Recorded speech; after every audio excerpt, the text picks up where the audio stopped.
Hello, everyone. Welcome to another episode of the 3X Value Growth Podcast. My name is Carrie Sauls, coming to you from New Hampshire. As always, I love to introduce a piece of New Hampshire trivia on the show. This time, I'd like to tell you that the very first legal lottery in the whole United States was here in New Hampshire in 1963. So I think that's kind of cool that we have all these other lotteries, but the very first one was legally created here in New Hampshire. I'm joined today by Brian Ahearn of Influence People. Welcome, Brian. Thank you for having me on. I'm delighted to have you on, especially with what you're talking about. But first, where are you calling in from today? I know I'm in New Hampshire. Where are you from? I'm in Columbus, Ohio, and it is a beautiful fall day here. It's already fall day? Well, technically not, but September feels like fall because football has started. Yesterday really kicked it off, definitely. Yes. Definitely. Well, all right, Brian, thank you for joining me. For those of you who don't know anything about Brian Ahearn, I'm so proud to have him here on the show. Brian is the Chief Influence Officer at Influence People. An international speaker, he specializes in applying the science of influence in everyday situations. He's one of only 20 Cialdini method certified trainers in the world. So that's a nice distinction, only one of 20. Or is it that hard to do? It's pretty hard to do. I like to tell my wife I'm 1 in a million, but 1 in 20 is good too. 1 in 20 I think is pretty great for this. But only 20 in the world. Yeah, that's exactly nice. Exactly. Influence People is also already an Amazon bestseller. And it was only published when? It came out in mid-August. Mid-August. So you're really roaring to the top fast. Excellent. Congratulations. Thank you. And the title, obviously, for our 7 questions in 7 minutes today is What It Means to Influence People. Mm-hmm. We're going to do that again in just 7 minutes. So I know, Brian, you're prepared to be on the hot seat. Are you ready for the 7 minutes? All right. Great.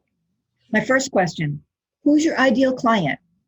Well, with 30 plus years in the insurance industry, my ideal clients are mainly insurance companies and larger insurance agencies. But having said that, I've also done a lot of work outside the insurance industry. So, for example, this week I'll be talking at the Columbus Bar Association to attorneys. I've worked with CPAs, wealth advisors, small manufacturers, primarily people who are in sales, leadership, coaching, and marketing. Got it. And that covers a wide breadth of people who actually need to be out there influencing other people. Yep, absolutely. So number 2, what problem is it that you're trying to solve? And I'm looking specifically at the middle market, businesses that are mid-size. Okay.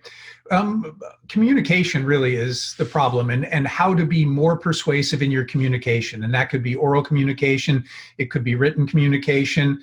I work with leaders, employees, marketing folks, salespeople to help them whatever their messaging is. So in sales, it's the sales process. How do you take this psychology into the sales process to make it easier for people to understand the merits of what you're offering and to say yes? If it's leaders, how do you communicate with your followers to get them to take action? So it really encompasses any kind of communication that needs to move people to action. I love that, moving people to action. That's really key.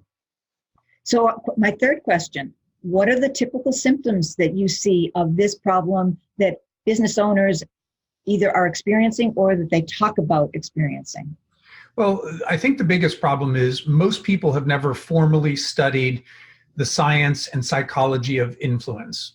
And so what they do is they default to what they've always done or what somebody may have taught them. Now, some people might have been very fortunate, raised by good parents who are good communicators and learned some good things. And other people maybe not so fortunate, or maybe they worked for a great boss and they learned how to really communicate well.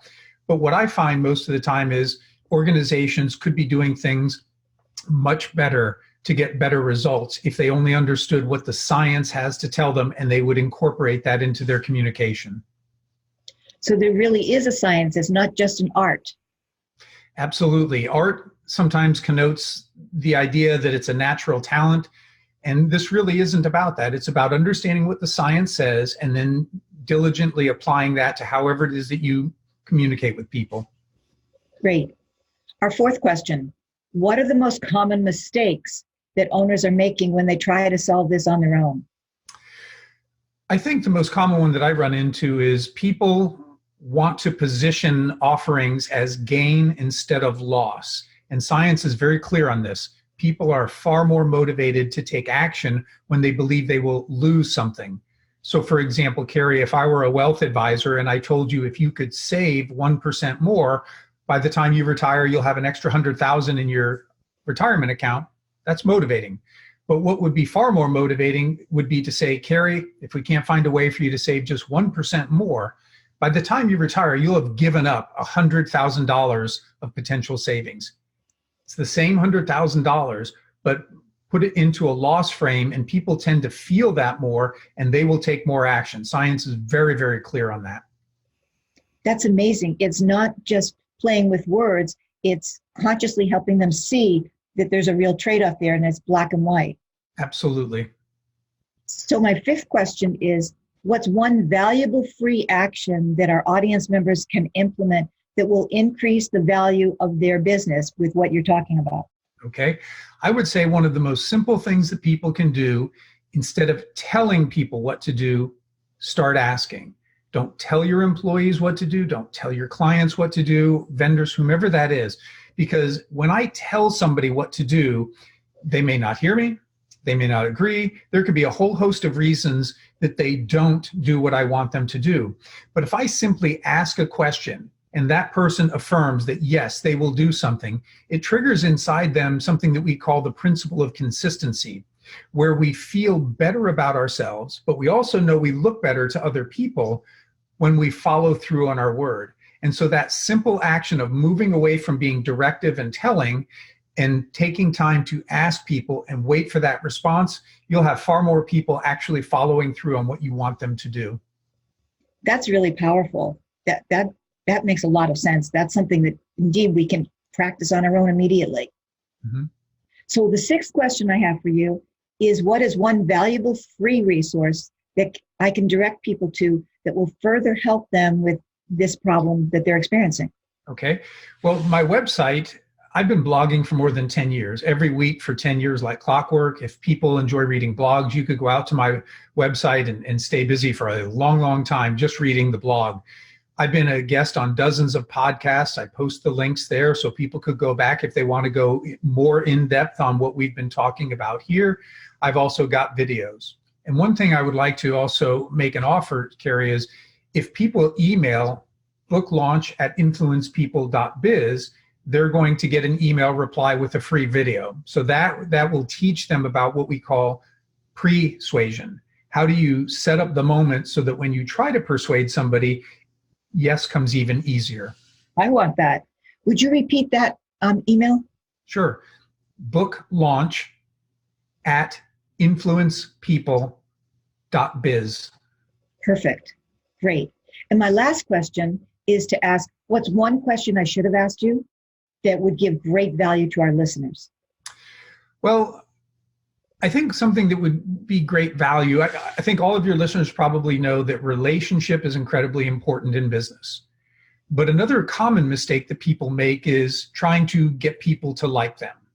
And that's not bad, but it's not nearly as effective as trying to come to like other people.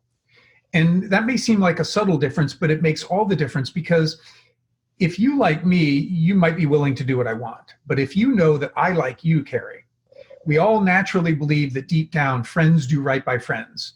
And we become far more trusting and much more open. And the good news is the harder I work to like you, well, then the more I want the good things for you, because I want good things for people that I like, people that I have relationship with. So I would encourage your listeners, don't try to get people to like you, but do what you can to try to come to like the people you work with, the clients you serve, the vendors you deal with, and any other constituents that you interact with. Do your best to come to like them. And then the side benefit of it is this: you'll enjoy working a whole lot more. That was brilliant. Oh, I love that idea. And it's different. So that's just so insightful that it just has ideas popping everywhere. That's great. Thank you so much, Brian. Thank you You're very so much welcome. for your time today. This has been such a rich interview. I really appreciate you joining me on the 3X Value Growth podcast. Thank you. It's my pleasure. Thank you again. Thanks for checking out the 3X Value Growth podcast. If you like what we're doing here, head over to iTunes and subscribe, leave us a review, or rate us.